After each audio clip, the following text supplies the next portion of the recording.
క్రీస్తునాథునందు ప్రియులకు సహోదరి సహోదరులారా, యేసుక్రీస్తు నామములో ఈ యొక్క క్రీస్తు సందేశం అనే కార్యక్రమమునకు మిమ్మందరినీ కూడా ఆహ్వానిస్తున్నాను.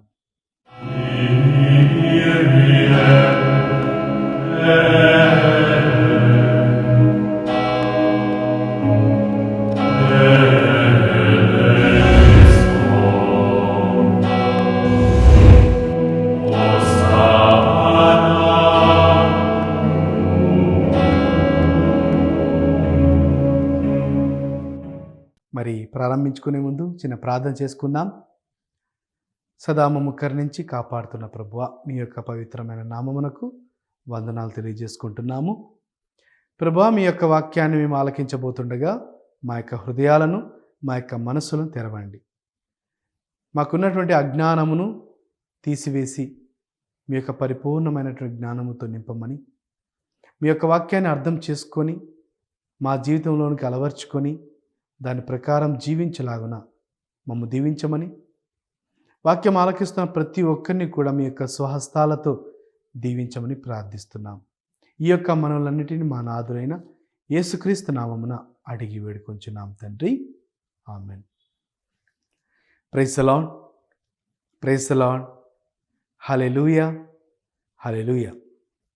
ప్రియ సహోదరి సహోదరులారా, మొన్నటి వారం సమర్పణ జీవితం అనే ఒక అంశాన్ని మనం మొదలు పెట్టుకొని ఉన్నాం.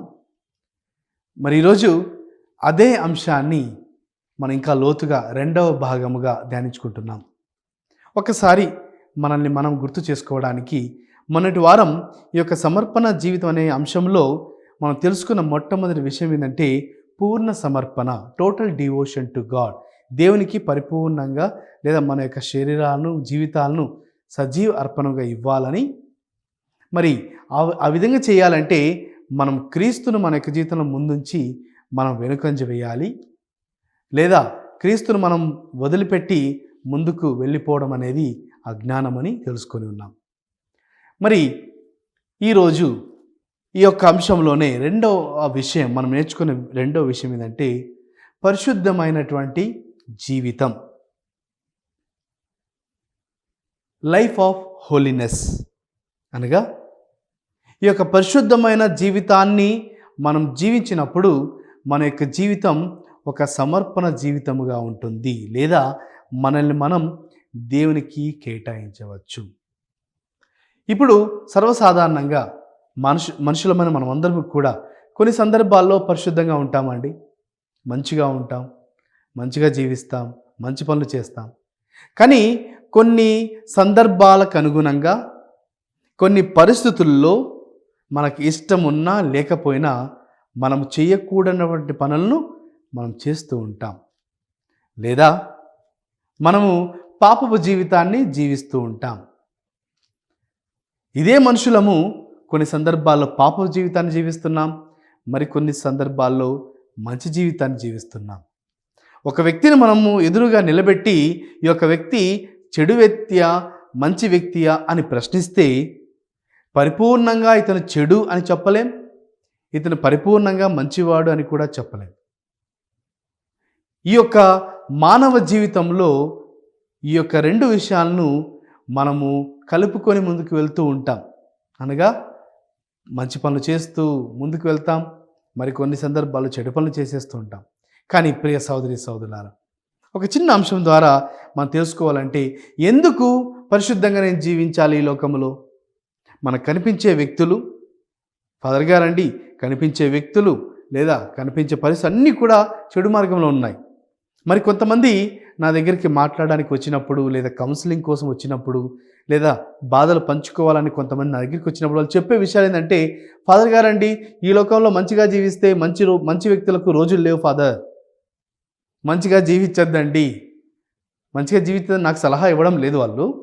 వాళ్ళు వాళ్ళ ఏర్పడినటువంటి లేదా ఎదురైనటువంటి సందర్భాలను బట్టి వాళ్ళకి అర్థమైన విషయం ఏంటంటే ఈ లోకంలో మంచిగా ఉంటే అన్యాయం చేస్తారు, ఈ లోకంలో మంచి అనేటువంటి ఒక ఆలోచనతో మనం ముందుకు వెళ్తే మనుషుల్ని బతకనివ్వరు, ఈ లోకంలో ఖచ్చితంగా చెడుగా ఉంటేనే మనం ముందుకు వెళ్ళగలుగుతాం అనేటువంటి విషయాలు వాళ్ళు చెప్తూ ఉంటారు.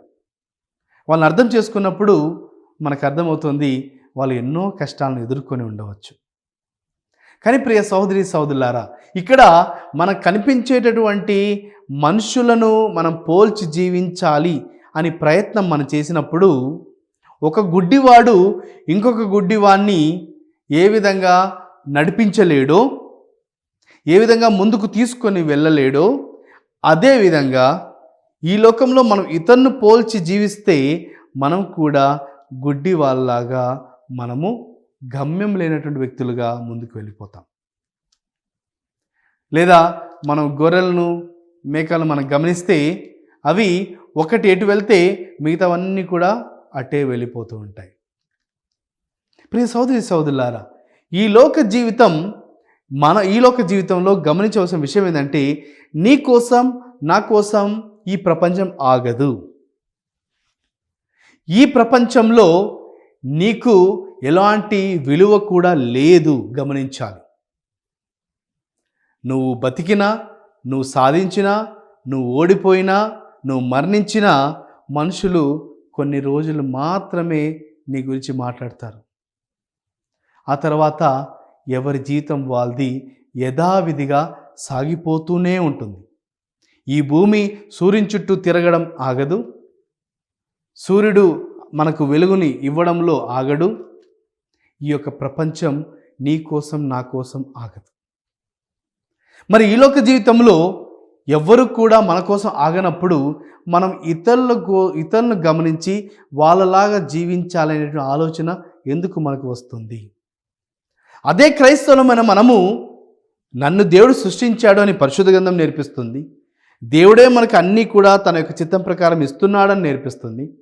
మరి ఆ యొక్క దేవుడు ఇజ్రాయెల్ ప్రజలకు ఆజ్ఞలు ఇచ్చాడు. ఏ విధంగా సన్మార్గం నడుచుకోవాలో నేర్పించాడు.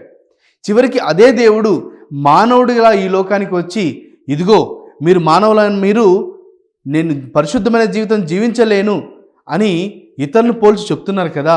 ఇప్పుడు నేనే ఒక మానవుడిగా ఈ లోకానికి వచ్చాను. నేను కూడా మీ లోకంలో మానవునిలాగా జీవించాను. ఎందుకంటే మానవులమైన మనము ఏదో ఒక సమయంలో దేవుని కూడా ప్రశ్నిస్తాం. ఎందుకు పరిశుద్ధమైన జీవితం జీవించడం లేదు అని ఒకవేళ అడిగితే, నువ్వంటే దేవుడివి, నేనంటే మనిషిని. మనిషికున్న లోపాలు మాకున్నాయి, మీరంటే పవిత్రులు అని చివరికి దేవునికి కూడా సవాల్ చేసే మనుషులు మనం.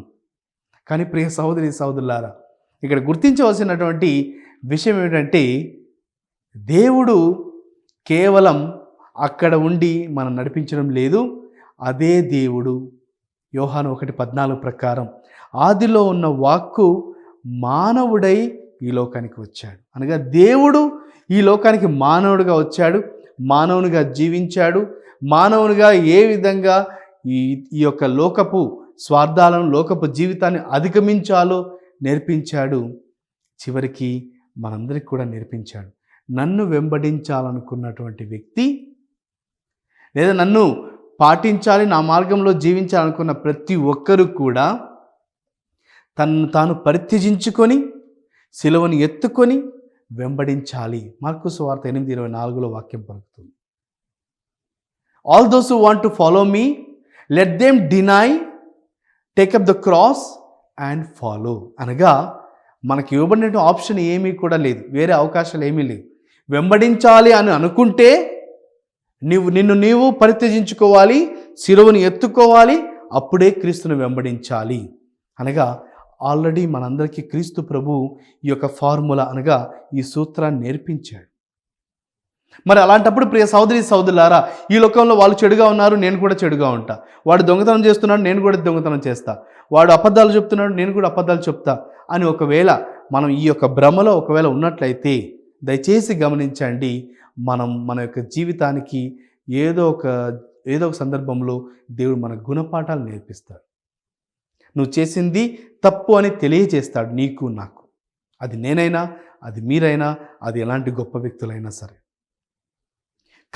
కావున ప్రియ సహోదరి సహోదరులారా, మీరంటే దేవుడు, మేము పరిశుద్ధంగా జీవించలేము, మేము మనుషులం అనే ఆలోచన పక్కన పెట్టి, క్రీస్తు ప్రభు మన కోసం ఈ లోకానికి వచ్చి జీవిత సత్యాలు నేర్పించి, అతను ఈ లోకంలో నడిచి మనకు మార్గాన్ని సరళం చేసి, జీవితానికి ఎలాంటి విలువ ఉన్నాయో అన్నీ నేర్పించి మనకు నిత్య జీవాన్ని శిలువ మీద ప్రసాదించి వెళ్ళారండి. అందుకనే ప్రతి సందర్భంలో క్రీస్తు ప్రభు మనకు తెలియజేస్తున్నారు. యోహాను 8:12 ఇదిగో నేను లోకానికి వెలుగునండి, నేనే సత్యం జీవం మార్గం అని యోహాను 16:4 పలుకుతున్నారు.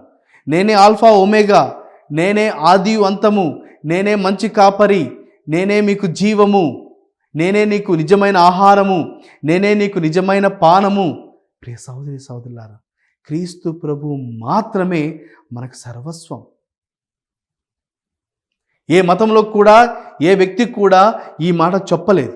క్రీస్తు ప్రభు నిజమైనటువంటి దేవుని కుమారుడు, నిజమైనటువంటి లోక రక్షకుడు అని తను స్వయంగా తన మాటలతో ఈ లోకానికి తెలియజెప్పి వెళ్ళాడు. కావున ప్రియ సహోదరి సహోదరులారా, నేను వాడి కోసం జీవిస్తా, నేను వీళ్ళ కోసం జీవిస్తా, వాళ్ళు ఆ విధంగా మోసం చేశారు అందుకే నేను కూడా మోసం చేస్తా, వాళ్ళు నాకు అబద్ధం చెప్పారు నేను కూడా అబద్ధం చెప్తా అని మనము ఈ లోకపు వ్యక్తులతో మనుషులతో మనము పోల్చుకొని జీవిస్తే మన యొక్క జీవితానికి విలువ ఉండదు. అది నిజమైనటువంటి సమర్పణ జీవితం కాదు. కావున ఈ యొక్క అంశంను మనం ఎంచుకున్నాం. అదేమిటంటే ఈ యొక్క సమర్పణ జీవితం అనే ఈ యొక్క అంశంలో మనం నేర్చుకునే రెండవ పాయింట్ ఏంటంటే పరిశుద్ధమైన జీవితం. పేతురు రాసిన మొదటి లేఖ 1వ అధ్యాయము 15-16 వచనాలు మనం చదువుకుంటే, మిమ్ము పిలిచిన దేవుడు పవిత్రుడు కనుక మీ ప్రవర్తన యందు మీరు పవిత్రులై ఉండుడు. నేను పవిత్రుడు కనుక మీరు పవిత్రులై ఉండుడు అని పరిశుద్ధ గ్రంథం పలుకుచున్నది. ప్రైజ్ ది లార్డ్, హల్లెలూయా. ప్రియ సహోదరి సహోదరులారా, ప్రభు స్వయంగా మనకు తెలియజేస్తున్నారు. అనగా ఈ లోకంలో వ్యక్తులు మీరు చూడొద్దు, వాళ్ళు చెడు మార్గం జీవిస్తున్నారా, వాళ్ళు ఏ విధంగా జీవిస్తున్నారో నీకు అనవసరం. కానీ నేను నిన్ను పిలిచాను అనగా వాక్యం వింటున్న ప్రతి ఒక్కరము కూడా, మీ కుటుంబంలో ఉన్న మీ పిల్లలు కూడా, వాళ్ళకి తెలిసినా తెలియకపోయినా, వాళ్ళకు చిన్నపిల్లలైనా పెద్దలైనా, జ్ఞానం ఉన్నా లేకపోయినా, మనం అందరము కూడా క్రీస్తు చేత పిలువబడ్డాము. క్రీస్తు చేత పిలువబడ్డాము కావున, క్రీస్తు మనకు ఈ జీవితాన్ని ఇచ్చాడు కావున, క్రీస్తు జీవించిన మార్గంలో మనం జీవించాలి కావున దేవుడే స్వయంగా చెప్తున్నాడు, నేను పవిత్రులను, మీరు కూడా పవిత్రంగా జీవించండి. దేవుడు పవిత్రుడు అన్ని విషయాల్లో, ప్రవర్తన యందు అన్ని విషయాల్లో. కావున మనము కూడా మన యొక్క ప్రవర్తన యందు, మన భాష యందు, మన యొక్క ఆలోచన యందు పవిత్రంగా ఉండడానికి మనం ప్రయత్నించాలి. ఇప్పుడు మీరు నన్ను ప్రశ్నించవచ్చు, అవును ఫాదర్ అండి, మేము చిన్నప్పటి నుంచి ప్రయత్నం చేస్తున్నాం, ప్రార్థన చేస్తున్నామండి, పవిత్రంగా ఉండాలనుకుంటున్నాం కానీ ఉండలేకపోతున్నాం. ఇది నీ బాధ కాదు, నా బాధ కాదు. చివరికి ఎంతో లోతుగా రాసినటువంటి వాక్యాలు ధ్యానించి పవిత్రాత్మ ప్రేరేపితుడై పునీత పౌలు గారు ఇన్ని రాసిన రోమీలకు రాసిన లేఖ 7వ అధ్యాయము 15, 19, 20 వచనాలు చదివితే మనకు అర్థమవుతుందండి మనం ఏ విధమైనటువంటి పరిస్థితులు ఉన్నామో. పౌలు గారు అదే పరిస్థితిలో ఉన్నారు. అదేమిటంటే, నేను చేయుచున్నదేమో నాకు బోధపడదు, ఏలైనా నేను చేయగోరు దాన్ని చేయక నేను ద్వేషించు దానిని చేయుచుందును. మరి అదేవిధంగా 19వ వచనం చూసుకుంటే, నేను చేయగోరు మేలు చేయక చేయగోరని చెడును చేయుచున్నాను కనుక నేను చేయగోరని దానిని చేసినచో దానిని చేయునది నేను కాదనియే కదా దాని భావము. నా యందు నివసించుచున్న పాపమే దానిని చేయుచున్నది.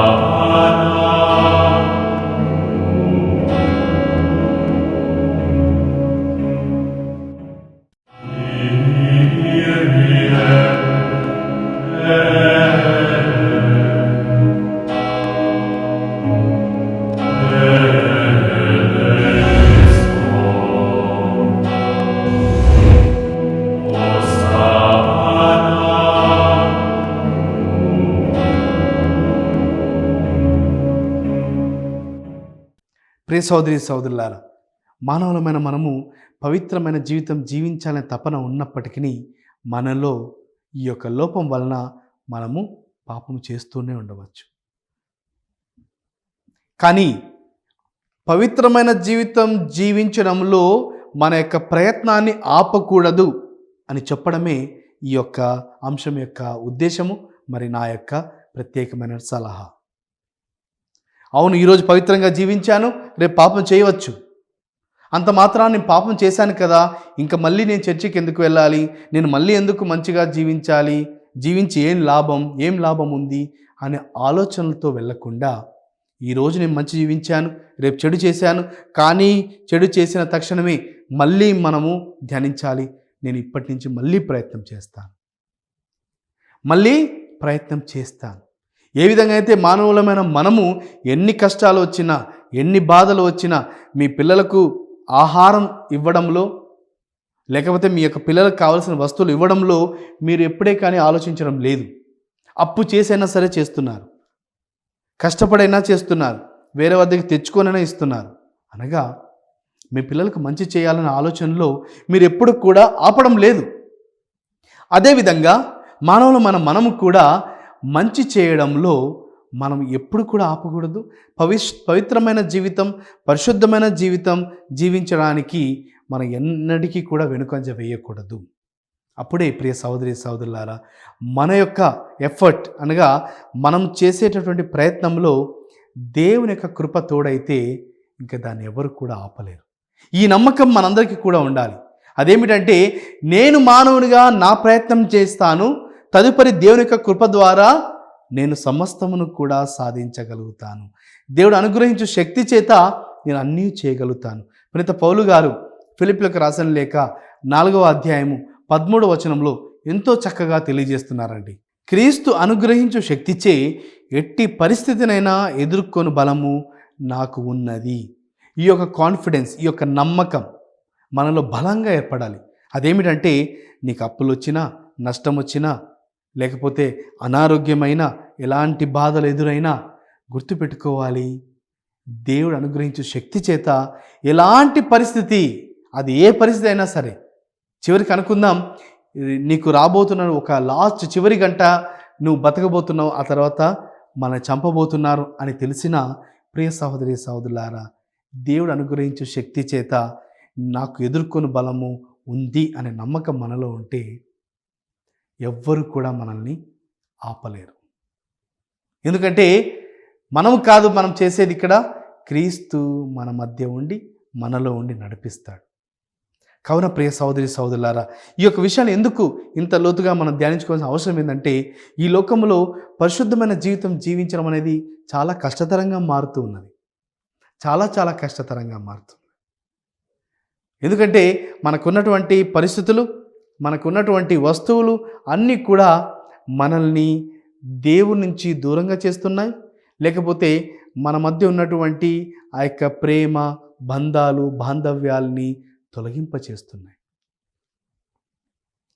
ఉదాహరణకు మనమందరం కూడా ధ్యానిస్తే, ఇప్పుడు పరిస్థితుల్లో, ఆ రోజుల్లో ఒక టీవీ ఉంటే కుటుంబ సభ్యులందరూ కూర్చొని చూసేవాళ్ళు. ఈ రోజుల్లో ఒక్కొక్కరికి ఒక్కొక్క టీవీ, ఒక్కొక్క రూమ్లో ఒక్కొక్క టీవీ. ఒకప్పుడు ఒక ల్యాండ్లైన్ ఫోన్ ఉంటే అందరూ మాట్లాడేవాళ్ళు. ఇప్పుడు ప్రతి ఒక్కరికి ఒక్కొక్క ఫోన్. అంటే ఇదేదో కొత్తగా జరిగేది కాదండి, మన మధ్య జరుగుతున్న విషయాలే. మనం గమనిస్తే ఈ యొక్క సాతాను, లేకపోతే ఈ యొక్క పాపం ఏదైతే ఉందో, ఇది మనల్ని కొద్దిగా మనుషుల మధ్య ఉన్నటువంటి బంధాలను తొలగించి వేస్తున్నాయి, బాంధవ్యాలను తీసివేస్తున్నాయి. ఎందుకంటే ఒకప్పుడు మనం ఉమ్మడి కుటుంబాల్లో జీవించిన మనము, ఒకప్పుడు కలిసికట్టుగా జీవించాలని చెప్పిన మనము, ఒకప్పుడు ఒకే గ్రామంలో అందరూ కలిసి పోరాడే జనాలు, ఒకప్పుడు ఒకే రాజ్యానికి సంబంధించిన వాళ్ళందరికీ కూడా కలిసి జీవించి ఇతరులను ఎదుర్కోవడానికి ప్రయత్నించే జనాలు, ఈరోజు మనమందరం కూడా ఒంటరిగా జీవిస్తున్నాం. ఒంటరిగా పుట్టాం, కలిసి జీవించాల్సిన మనము ఒంటరిగానే జీవిస్తున్నాం. ప్రస్తుతానికి రైల్వే స్టేషన్స్కి, బస్ స్టాండ్స్కి వెళ్ళినా, ఎక్కడికి వెళ్ళినా 10 మంది కలిసి ఉంటే 10 మంది కూడా 10 రకాలమైన ఫోన్లలో చూస్తూ మనం కాలక్షేపణ చేస్తూ ఉన్నాం. చూడ్డానికి ఎంతో జ్ఞానాన్ని ఒసగే ఒక వస్తువుగా, ఎన్నెన్నో విషయాలు తెలియజేసే ఒక వస్తువుగా మన ముందు కనిపించినప్పటికీ, ఈ సెల్ ఫోన్స్ కావచ్చండి ప్రియ సహోదరి సహోదరులారా, మనం ఎన్నో సందర్భాల్లో దేవుని నుంచి మనల్ని దూరం చేస్తున్నాయి. ప్రియ సహోదరి సహోదరులారా, ఇది చెప్పిన తర్వాత నేను మీకు విచారణలో కనిపిస్తే నన్ను అడుగుతారేమో, ఫాదర్ మీకు ఫోన్ లేదా, మీరు ఉపయోగించడం లేదా అని మీరు నన్ను ప్రశ్నించవచ్చు. ఫోన్ ఉందండి, ఫోన్ ఉపయోగిస్తున్నాను, అందరం కూడా ఫోన్ ఉపయోగిస్తున్నాం. ఫోన్ ఉపయోగించడం తప్పు అని నేను అనడం లేదు. ఆ ఫోనే సర్వస్వంగా భావించి జీవించడం తప్పు అంటున్నాను. నా విషయం మీ అందరికీ కూడా అర్థమైంది అనుకుంటున్నాను. ఎందుకంటే ప్రియ సహోదరి సహోదరులారా, చాలా బాగా గమనిస్తే ఒక్క ఫోన్ క్యాలిక్యులేటర్ని తీసేసింది, టార్చ్ లైట్ తీసేసింది, లేదా క్యాలెండర్ తీసేసింది. అన్నీ కూడా ఫోన్లోనే పొందుపరిచి ఉన్నారు. ప్రతిదీ కూడా ఫోన్లో అందుబాటులో ఉన్నాయి. ఒకప్పుడు చిన్న చిన్న నెంబర్లు రాసుకోవడానికి చిన్న చిన్న బుక్కులు పెట్టుకునేవాళ్ళం. ఇప్పుడు అది అవసరం లేదు. ఎన్నో విషయాలు మీరు ఆలోచిస్తే ఇంకా లోతుగా నేను 2-3 ఉదాహరణలు చెప్పాను. ఫోన్లో అన్నీ పొందుపరిచి ఉన్నాయి. చివరికి అదే ఫోన్ మనుషులను కూడా దూరం చేసేసింది. అంటే ఇప్పుడు నా స్నేహితులు నా దగ్గర ఉండగా నాకు వాళ్ళతో పని లేదు. వాళ్ళు నన్ను నవ్వించిన అవసరం లేదు. నేను బాధలో ఉన్నప్పుడు వాళ్ళు నన్ను ఓదార్చిన అవసరం లేదు. నా ఫోన్ నన్ను ఓదారుస్తుంది. నా ఫోన్ నన్ను టైంపాస్ చేస్తుంది. నా ఫోన్ నాకు పాటల ద్వారా సంతృప్తినిస్తుంది. ఫోనే అంత సర్వస్వం అయిపోతుంది. కావున నేను గమనించవలసింది ఏంటంటే, ఫోన్ వాడద్దు అని చెప్పడం నా ఉద్దేశం కాదండి. మన యొక్క జీవితంలో మనల్ని ఈ యొక్క పరిశుద్ధమైన జీవితం జీవించకుండా ఎన్నో వస్తువులు లేదా ఎన్నో పరిస్థితులు దేవునికి దూరం చేస్తున్నాయి. కావున మనము పరిశుద్ధమైన జీవితాన్ని జీవించడానికి మన యొక్క ప్రయత్నం ఆపకూడదు. కింద పడినా తిరిగి లేవాలి. పాపం చేసినా మళ్ళీ దేవుని చేత పాప క్షమాపణ కోరుకొని మళ్ళీ నూతనంగా మారాలి. అందుకని ప్రతి దివ్య బలి పూజలో కూడా మనము మొట్టమొదటిగా పాప క్షమాపణ అడిగి పశ్చాత్తాపడి తిరిగి తర్వాత దేవుని వాక్యం వింటున్నాం, ప్రసంగాన్ని వింటున్నాం. చివరికి క్రీస్తు శరీర భాగాలను లేదా క్రీస్తు శరీర రక్తములను మనము స్వీకరిస్తున్నాం. కావున ప్రియ సహోదరి సహోదరులారా, ఈ యొక్క పరిశుద్ధమైన జీవితం అనేది కేవలం మనకు దేవుడిచ్చినట్టు కేవలం ఒక ఆప్షన్ కాదు. నీకు కావలిస్తే జీవించు, లేకపోతే అవసరం లేదు అనే అవకాశం కాదు. క్రైస్తవులమైన మనం అందరం కూడా పరిశుద్ధమైన జీవితం జీవించాలి. జీవించలేకపోతే జీవించడానికి ప్రయత్నం చేయాలి. పాపిగా ఉన్నట్లయితే మనసు మార్చుకొని పరిశుద్ధంగా ఉండాలి. ఇది మనకు ఆప్షన్ కాదు, ఇది దేవుడిస్తున్నటువంటి ఆజ్ఞ. ఇది దేవుడిస్తున్నటువంటి ఒక ఆజ్ఞ, కమాండ్మెంట్. కావున ప్రియ సహోదరి సహోదరులారా, మనం సాయశక్తులా ప్రయత్నం చేద్దాం. ఎందుకంటే మీరు నేను గమనించినట్లయితే పరిశుద్ధ గ్రంథంలో ఉన్నటువంటి ఉదాహరణలో తప్పిపోయిన కుమారుడు వెళ్ళిపోయాడు, దేవునికి దూరంగా వెళ్ళిపోయాడు, చివరికి అక్కడే ఉండిపోలేదు. ఇంకా నాకు అన్నం లేకపోయినా సరే నా డాడీ దగ్గరికి వెళ్ళను, నాకు అవసరం లేదు, అవసరమైతే చచ్చిపోతా అని ఆలోచన చేసుకోలేదు. అంతేకాదు తండ్రి ఆ యొక్క వాక్యాన్ని మనం చాలా శ్రద్ధగా, తండ్రి వేచి చూస్తూ ఉన్నాడు కొడుకు కోసం. అనగా తండ్రికి తెలుసు ఏదో ఒక సందర్భంలో కొడుకు రావాల్సిందే. అదేవిధంగా మనము కూడా మనం ఎక్కడ ప్రయత్నం చేసినా చివరికి పరిశుద్ధమైన జీవితం జీవించినప్పుడే మన యొక్క జీవితాలను మనం దేవునికి సమర్పించాలి. అందుకని మనం పాడుతూ ఉంటామండి, ఈ పాటను పాడుతూ ఉంటాం సాధారణంగా. పరిశుద్ధ జీవితం జీవింపా నా శక్తి నాకు సరిపోలేదే, మళ్ళీ మళ్ళీ పడిపోకుండా నీ ఆత్మతో ఆదుకు యేసునాదా, యేసునాదా. ఈ పాటలన్నీ కూడా మనకు ఎంతో లోతైన అర్థాన్ని ఇస్తాయండి. అవును, పరిశుద్ధమైన జీవితం జీవించలేకపోతున్నాను ప్రభువా, మళ్ళీ పడిపోతున్నాను ప్రభువా, కానీ నీ కృప, నీ శక్తి నాకు కావాలి. పౌలు గారు ప్రార్థించినప్పుడు ప్రభు ఏ విధంగా అయితే చెప్పాడో, నా కృప నీకు చాలును అని చెప్పిన విధంగా అదే ప్రభు నీకు నాకు కూడా నా కృప నీకు చాలును అని తెలియజేస్తాడు. కావున ఆ యొక్క పరిశుద్ధమైన జీవితం జీవిద్దాం, సంపూర్ణమైనటువంటి సమర్పణగా మనల్ని మనం మార్చుకుందాం. అంతేకాదండి, మనం మంచి జీవితం, పరిశుద్ధమైన జీవితం జీవించడం ద్వారా లాభాలు ఏంటంటే, మనల్ని చూస్తున్నటువంటి ఎంతోమంది కూడా మంచి మార్గంలోనికి వస్తారు. ఏ విధంగా అయితే మానవులమైన మనము వాడు చెడుగా ఉన్నాడండి, వీడు ఇలా చేస్తున్నాడండి, నేను ఎందుకు మంచిగా జీవించాలని అని ప్రశ్నిస్తుంటే, అదేవిధంగా నీవు మంచి జీవించినప్పుడు నిన్ను చూస్తున్నటువంటి నీ పిల్లలు కావచ్చు, నీ బంధుమిత్రులు కావచ్చు, అతను మంచివాడండి, అవసరమైతే అతని జోలికి వెళ్ళొద్దు, మనం కూడా అవసరమైతే జీవిద్దాం అనేటువంటి ఆలోచనలు కలిగింపచేస్తాడు. అనగా మంచి అనేది ఎంతో ఇతరులకు కూడా ఆదర్శంగా ఉంటుంది. కావున ఆదర్శమైన జీవితం జీవించాలంటే పరిశుద్ధమైన జీవితం, life of holiness is very very important for all of us. మన యొక్క క్రైస్తవులైన మనందరికీ కూడా, క్రీస్తు నమ్ముకున్న ప్రతి ఒక్కరికి కూడా ఇది చాలా చాలా అవసరం అండి. ఇది మనం నేర్చుకోవాల్సిన విషయం. మరి మనం అందరం కూడా చివరిగా చిన్న ప్రార్థన చేసుకుందాం. సదాము ముఖర్ నుంచి కాపాడుతున్న ప్రభువా, పరిశుద్ధమైన జీవితాన్ని జీవించడానికి మీరు మాకు పరిశుద్ధ గ్రంథం ద్వారా, మీ యొక్క ఆత్మ ప్రేరణ ద్వారా, సలహాల ద్వారా, ఇతర వ్యక్తుల ద్వారా ప్రతినిత్యము నేర్పిస్తున్నప్పటికీ ప్రభువా మేము జీవించలేకపోతున్నాం. మీ యొక్క కరుణను, మీ యొక్క కృపను, అనుగ్రహమును మా మీద కుమ్మరింప చేయండి. ఈ లోక జీవితంలో మా సాయశక్తుల మాకు చేతనంత వరకు ప్రభువా మంచి జీవితాన్ని జీవించేటటువంటి వ్యక్తులుగా మీరు మమ్మల్ని మలచి మార్చమని, ఇతరులకు ఆదర్శంగా ఉండేలాగా దీవించమని ప్రార్థిస్తున్నాం. వాక్యం ఆలకించిన ప్రతి కుటుంబాన్ని, ప్రతి వ్యక్తిని కూడా మీ యొక్క పరిశుద్ధమైన హృదయంతో నింపి దీవించమని ప్రార్థిస్తున్నాం. ఈ యొక్క మనలన్నిటినీ మా నాథుడైన యేసుక్రీస్తు నామమున అడిగి వేడుకొంచున్నాం తండ్రి, ఆమెన్. ప్రియ సోదరి సోదరులారా, మరి వచ్చే వారం ఇదే అంశం ద్వారా ఇంకా కొన్ని పాయింట్స్ మనం నేర్చుకుందాం, ఇంకా కొన్ని విషయాలు నేర్చుకుందాం. మరి దేవుడు మిమ్మల్ని అందరినీ కూడా దీవించాలని ప్రార్థన చేస్తున్నాను. May God bless all of you.